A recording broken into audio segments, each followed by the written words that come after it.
Sir, you have been an entrepreneur, investor, speaker, and writer throughout your professional career. What made you take the plunge into the education space? Rajesh, it goes a long way back. Perhaps maybe even the day I was born. My grandfather, Dr. Satya Paul, was a big freedom fighter. He actually went to jail for our country. And after independence, a lot of his compatriots who were also freedom fighters, asked him to join politics because he really wanted to do something for the country.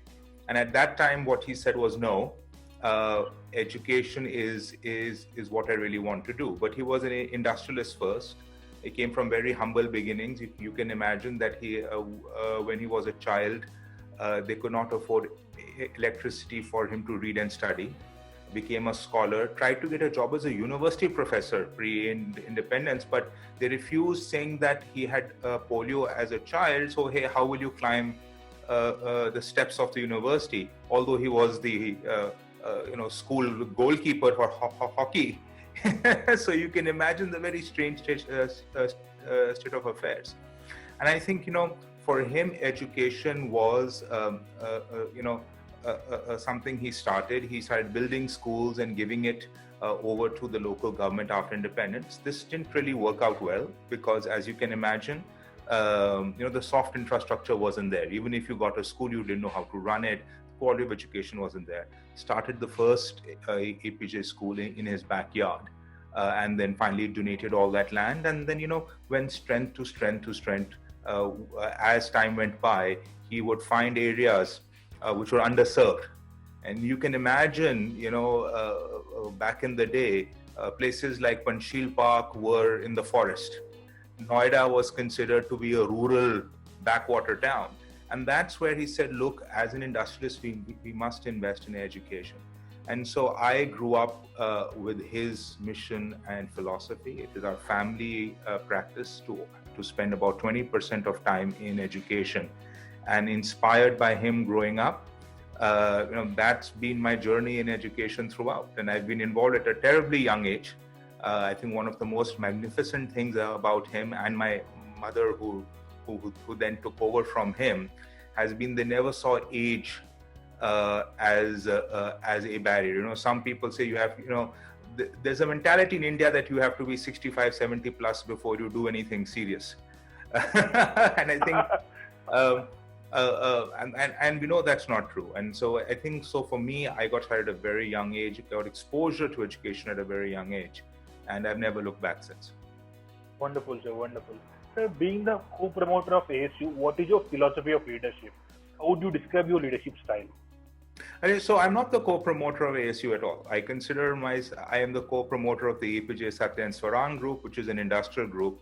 I am the Pro-Chancellor of Apeejay Stya University, and I consider myself the co-founder of the Apeejay Stya University. Our philosophy is derived from, looking into hundreds of years of actual papers and research of how universities have to be governed. And a lot of that is having great faith in our faculty, great faith in our teachers. We believe in trust but verify, and that holds us fantastically well because we encourage our faculty, but you have to hire the right faculty, obviously, because the quality has to be high for them to do this. Is that, look, if the world has changed, if there is a new innovation, if the subject matter has changed, change your curriculum.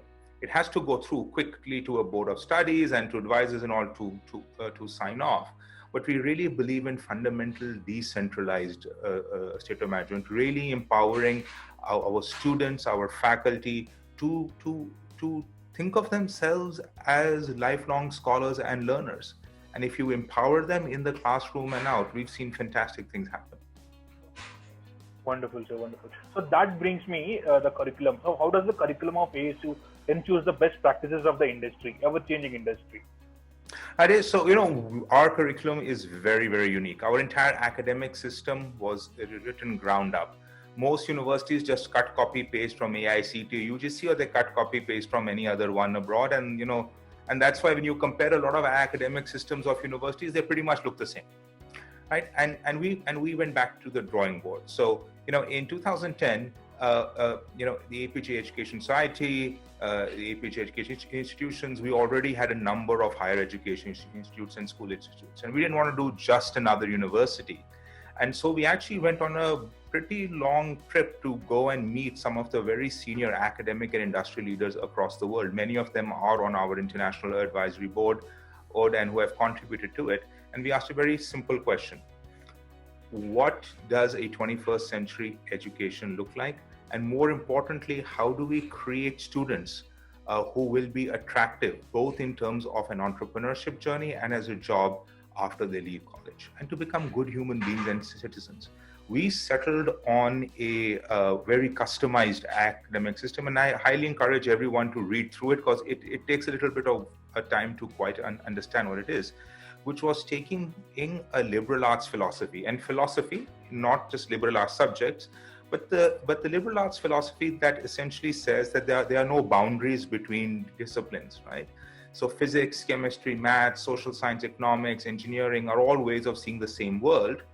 And we took that notion of inquiry, critical thinking, really understanding how the world works, and then connected it to what we see as a very big industry and student focus.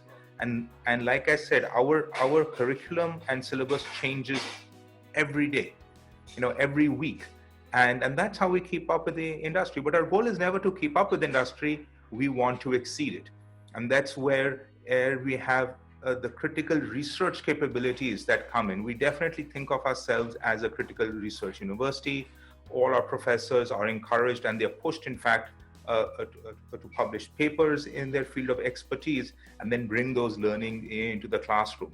We've had a number of cases where we've had industry come to us and ask us questions on how they should do things, and that's the way it should be, because you at a bachelor's level you have a student with you for 4 years.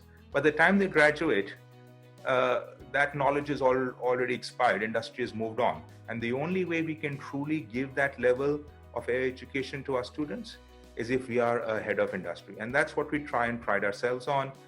Implementing it's difficult, and that's the nuts and bolts. I mean, we have a lot of industry advisors, a lot of industry speakers. We have a curriculum that is relooked 3 to 4 times. It's an effort. I won't say it's easy, but that is our commitment. And we listen to industry. We have our placement cell goes in advance. It's not that you graduate and then the placement starts. Placement starts even before you join. Right? And I think that close coordination with industry really, really helps. True, sir, true. So any insights on how ASU could be more welcoming to the students of different races or different economic backgrounds? So this is the right time to speak about that, I know, because of the things that are happening in USA. I mean, this is the time that we are in. And so we've always been an international university. We've had almost, students from around 30 different countries on an average on campus. So we've worked with our MOU partners around the world as well, who are sending us exchange students. You have to make students feel welcome on campus, and particularly from multiple cultures. Even though I say personally that college is the best time to experiment, to learn new things, to get out of your comfort zone, sometimes you just want home food, right? And you have to make sure that we are very lucky being in NCR, being in Delhi, because you have, in Sona, Haryana as well, where you have access to the entire ecosystem. And that is a great advantage that we have, is that people can find communities from their country no matter where they are and how they go. And I think so that is one thing that we do very well. Second, for us, financials have never been a criteria for a student to enter ASU. We've never seen that being a barrier. If it's a great student based on merits, we give 100% scholarships all the time, and that is something that we pride on. That we want to charge fees only as much as someone can pay. We do not want to charge excessive fees from students. And if you are a very, very meritorious student, financial is not a consideration when you apply. If you get in, if you go through the admission process, we will find a way to accommodate you, and with a vast number of different scholarships. Wonderful, sir. That's great to listen. Happy to see that, happy to know that 30 countries are ASU is representing students in 30 countries and such a great diversity. Sir, what do you think are your roles and responsibilities to the universities and the students? I think my role has over the last 10 years has changed a lot. I am more, again, because of our philosophy of being decentralized, because of our philosophy of really empowering people on the ground. The university is led by our fantastic Vice Chancellor. We have amazing deans, many of them with decades of industry experience. Right? And so they are the frontline leaders who are really creating and shaping the university.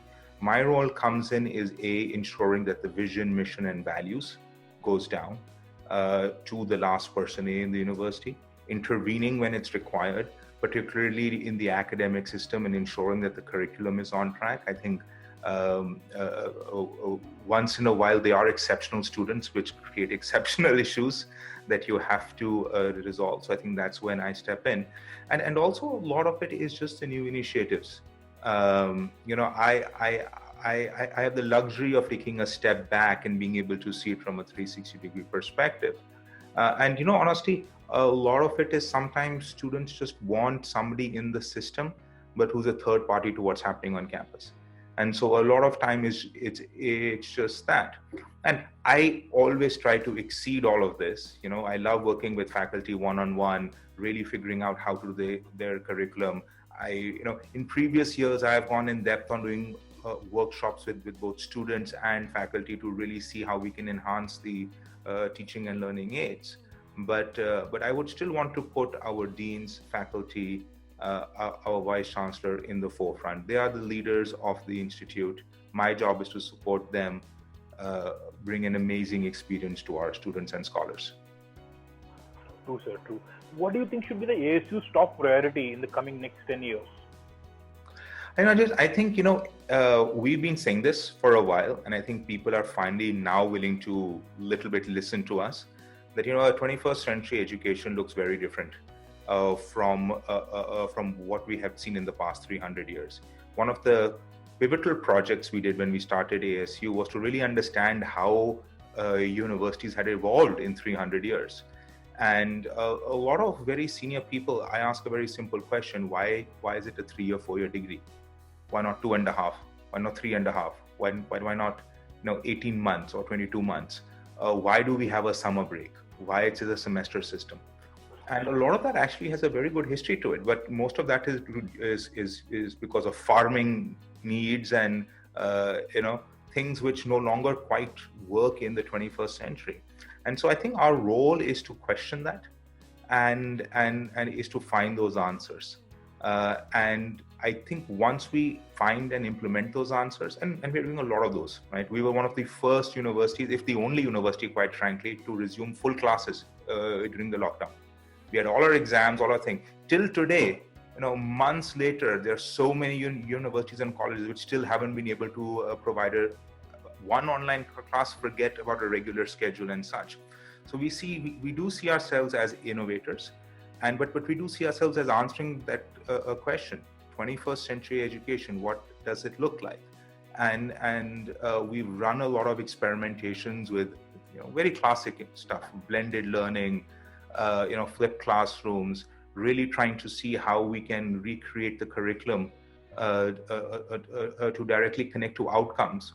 But a lot of what we do as part of that 21st century is focus on the student as an individual. We don't see them as another cog in the wheel, same student, same classroom, same subject, etc. Most colleges and universities do that. Used to do it in school. Now you do it in college and university. It's ridiculous.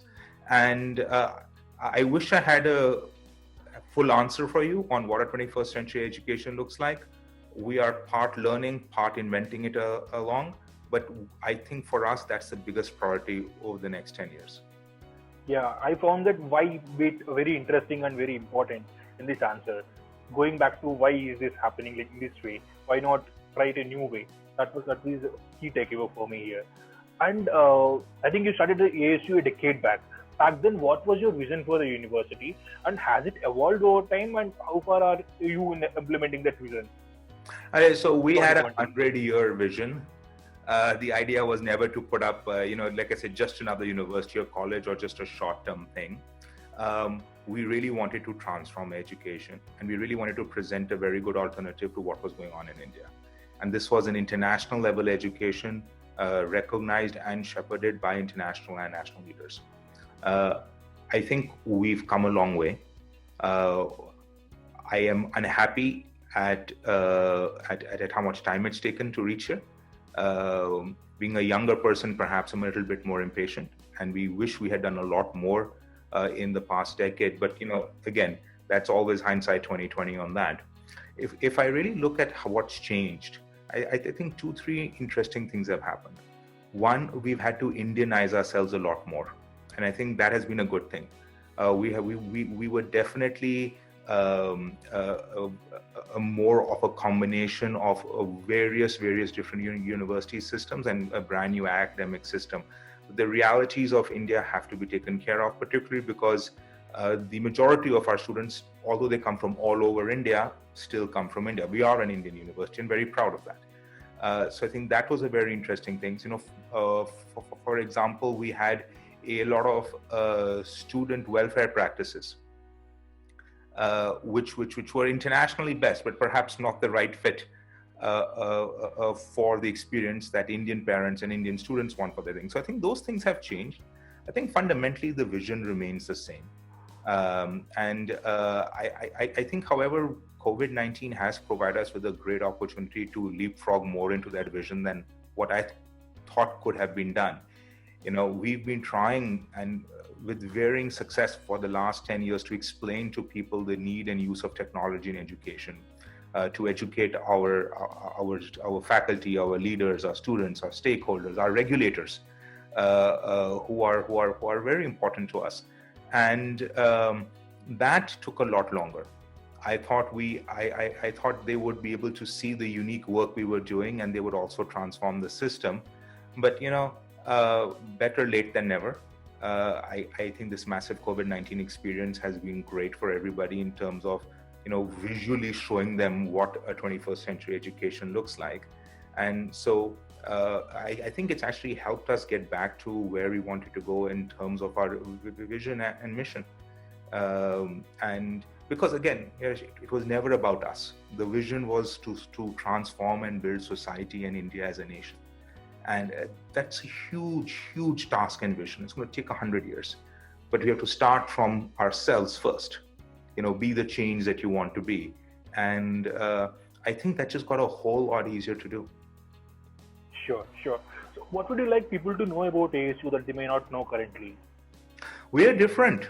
We are very different, and usually we try to deliver what we can. I've been fascinated by so many other universities who had copied our marketing material for years. We are innovative, we are this, we are that, right? And when COVID happened, guess what? They were nowhere, right?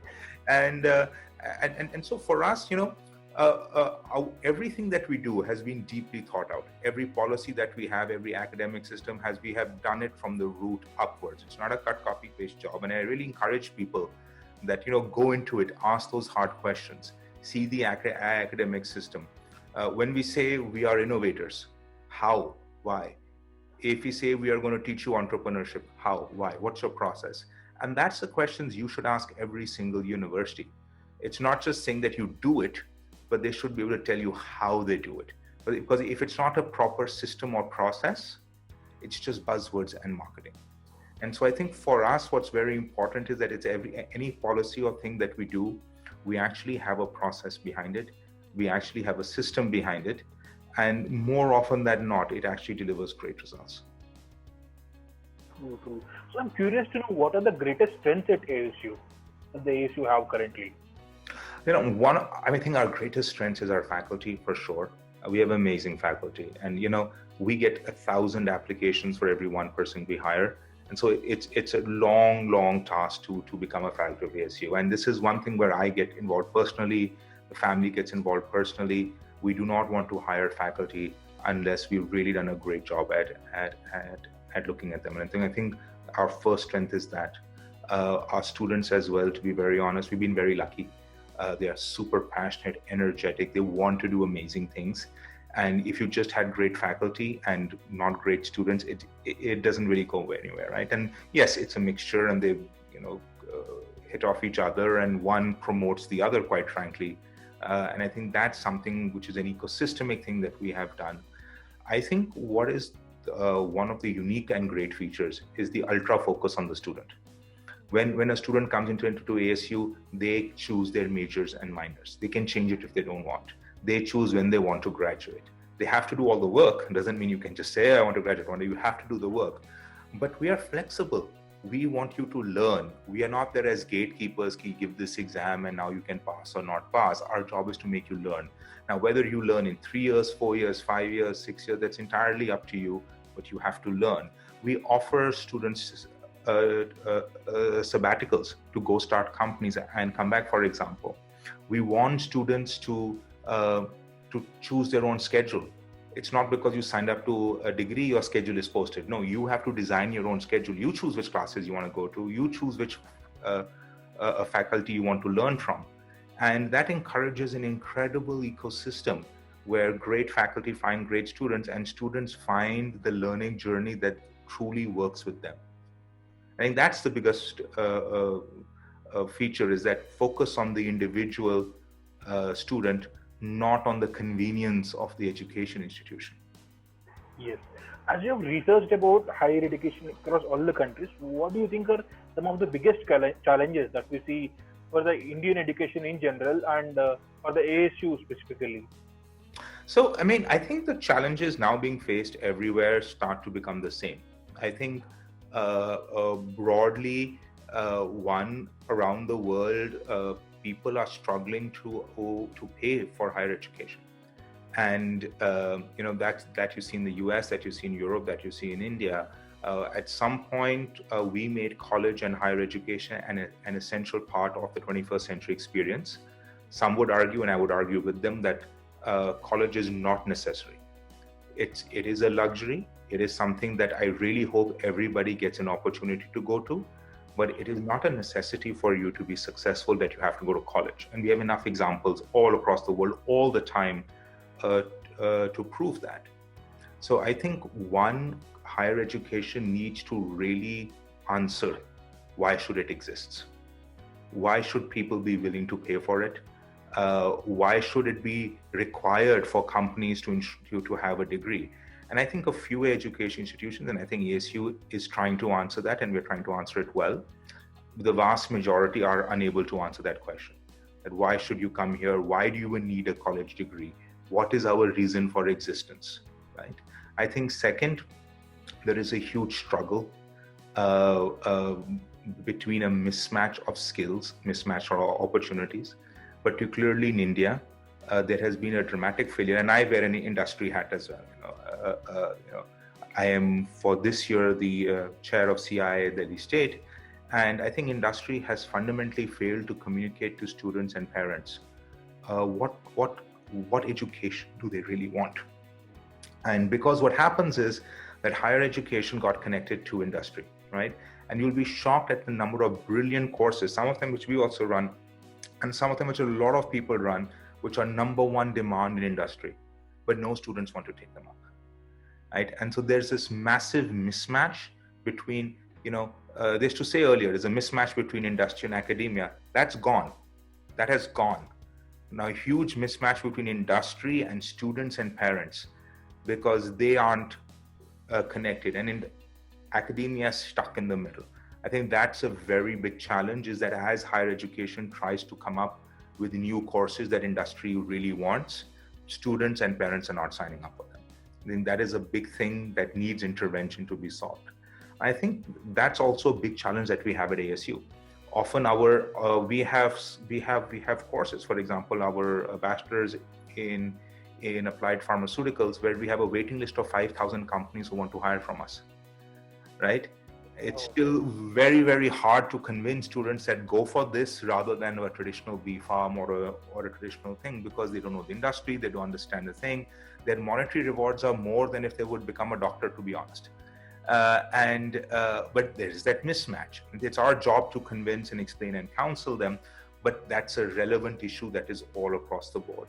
And third, I think regulatory fear. A lot of bad actors. There's a lot of bad actors who have entered the education space, and that's true for India, that's true for the US, that's true for everywhere else. But regulators have failed. Instead of stopping the bad actors, they have diminished the quality and the freedom of the good actors. And so the regulatory system, which actually promotes, supports, and pushes good actors and deals with bad actors uniformly, that is one of the largest challenges as well. I think those three are the big ones. The macro one, I still says, finding that answer to what's a 21st century education. And I think it's going to be a while until we come up with something truly definite. Okay. What are some of the new plans that you're currently designing for ASU, for the students? Well, for us, one is getting over COVID, and I think that is brilliant, right? And we had a very aggressive strategy of implementing new teaching methodologies and styles at ASU. And that has had more of an experimental and proof of concept. We haven't been able to roll it out 100% to all of our students. We can do that now. I think for us, that's a great part, is to now being able, because we are already doing it in the classroom thanks to COVID, right? And so A is to bring the best lessons that we've learned from COVID onto the campus itself when our students return and we miss them, is to truly blend that learning again. And so it's not like, oh, COVID is over and nothing. So I think that's one of the biggest opportunities we have. And that is what we want to pursue. I think second also is really acknowledging, and recommitting ourselves to the importance of student and campus life. We have brilliant infrastructure. Our students love it, and I highly encourage anyone to come and visit. But I think COVID-19 has taught us even more that how important having physical interaction, physical infrastructure combined with an actual social community and ecosystem is so important. I think those two are going to be our major focuses right now. I think the longer term focus, and a longer medium term focus, is a lot more focus on PhD students and research. We already do a lot, but I think we could contribute a lot more. Our Department of Pharmaceutical Sciences, for example, our departments of chemistry are actively working in the COVID-19 space. We've got some government grants. We are also working with some pharma companies, and that's really showed us the strength that we have with our faculty and students, and that's across our departments. And so really upgrading that to an international level, because you're already there, and now we just need to take the next step. Sure. Any suggestions you would like to give to the current youth and aspiring students? For me, one of the big things is this, ask questions. I used to meet every single student who would come into ASU, and the big question I would ask is, why did you choose this, right? And I love the answers, right? The answers are all over. And those are the students who got in. But I also interview a lot of students who apply, and I asked them why, and I asked them a very different question: why do you want to choose this field of study? And a lot of people just say, oh, my uncle told me, my friend told me there's a huge scope in this, or so and so I saw this, and etc. This is something that you're going to spend a good chunk of your life right now on, right? And I would highly encourage students, go online. It's 2020. Take some courses online, learn what this degree is actually about. Before you enter college, you have a few months, really think it through. Do you like this sort of content? Are you happy with these courses? Is this what you want to do? And really push for that.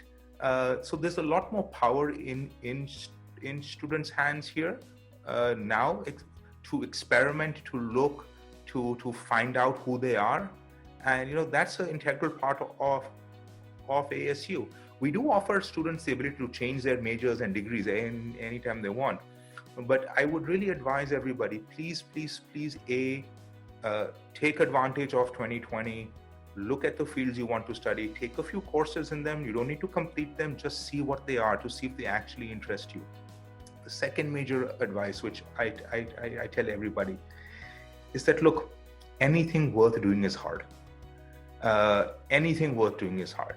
And I know all of us, as a young person, had the same issue, is that if you get frustrated with something you're not good at very quickly, it's worth just spending a little bit more time until you make the breakthrough, because once you do, you will find that you're actually pretty passionate about it and you can be actually very good at it.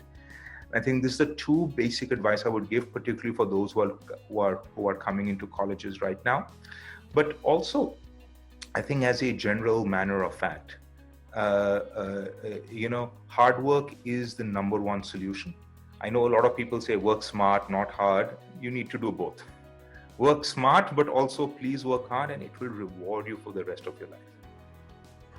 True. With that, we come to the end of the Collegedunia Thoughtful Leader Series interview.